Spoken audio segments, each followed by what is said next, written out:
OMG, KL রাহুলকে নিতে চাইছে KKR, তাও প্রচুর টাকা দিয়ে 25 করোড় ভাই, সাথে ক্যাপ্টেন্সি।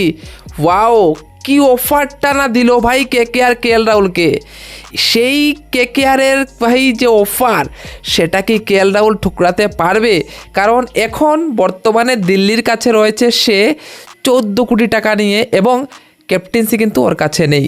এবং KKR চাইছে এমন একটা ওপেনার যে তাদের উইকেট কিপিংও করে দিতে পারে যদি প্রয়োজন হয়, তারপর যে একটা কনসিস্টেন্টলি ভাই ব্যাটিং করতে পারে, যেটা এখন KL রাহুল রয়েছে, এবং যে ফর্মে এখন KL রাহুল রয়েছে তার প্রাইস তো বেশি হওয়াই প্রয়োজন। এবং একটা কুল মাইন্ডের একটা ক্যাপ্টেন চাই, কারণ ওদের টিমে ভাই সব উগ্র প্লেয়ার, একদম মেরে ধরে ভাই শেষ করে দেওয়ার মতো প্লেয়ার রয়েছে। তো সেই টিমটাকে চালানোর জন্য একটা কুল মাইন্ডেড ভাই ক্যাপ্টেন চাই। হ্যাঁ, আমরা বলতে পারি এজিঙ্ক্য রাহানেও কিন্তু একটা কুল মাইন্ডেড ক্যাপ্টেন ছিল, এবং তার আগে শ্রেয়স আয়ারও কিন্তু একটা কুল মাইন্ডেড ক্যাপ্টেন ছিল। তো KKR আমরা দেখছি যে একটা অ্যাগ্রেসিভ ক্যাপ্টেন নয়, একটা কুল মাইন্ডেড ক্যাপ্টেন চাচ্ছে, এবং সেই জায়গায় দাঁড়িয়ে KL রাহুল কিন্তু পারফেক্ট একটা ভাই প্লেয়ার KKR-এর জন্য হতে পারে। এবং ওরা দেখে নিয়েছে যে সঞ্জু স্যামসনকে হয়তো আমরা কনভিন্স করতে পারবো না, বা এমন কোনো প্লেয়ার নেই যাকে দিলে ভাই সঞ্জু স্যামসনকে আমাদের কাছে দিয়ে দেবে।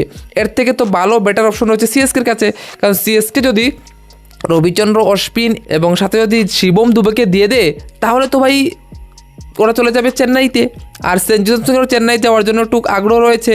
তো ওরা কি করলো, ওরা বললো যে ভাই আমাদের একটা প্রয়োজন KL রাহুলের মতো প্লেয়ার, এবং ওকে দিলেও তারা ভাই 25 কোটি টাকার অফার, সাথে ক্যাপ্টেন্সি। তো কি মনে হয়, KL রাহুল কি সেই প্রস্তাবে রাজি হবে, নাকি ভাই ভাববে না আমার 14 কোটি ভাই ঠিক আছে?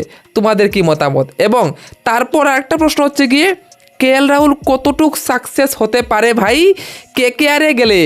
কারণ আমরা দেখেছি যে KKR-এর যে রেকর্ডটা সেটা কিন্তু ঠিকঠাকই রয়েছে, এত বাজেও নয়। ঠিক আছে, ইয়ান মর্গেন যখন ছিল তখন অথবা দীনেশ কার্তিক এত বেশি কিছু ভালো করতে পারেনি, কিন্তু KKR গৌতম গম্ভীর ছাড়া আমরা দেখেছি যে ওদের ম্যাক্সিমাম ক্যাপ্টেনই এই যুগের ম্যাক্সিমাম ক্যাপ্টেনই কিন্তু ভাই একটু কুল মাইন্ডেড।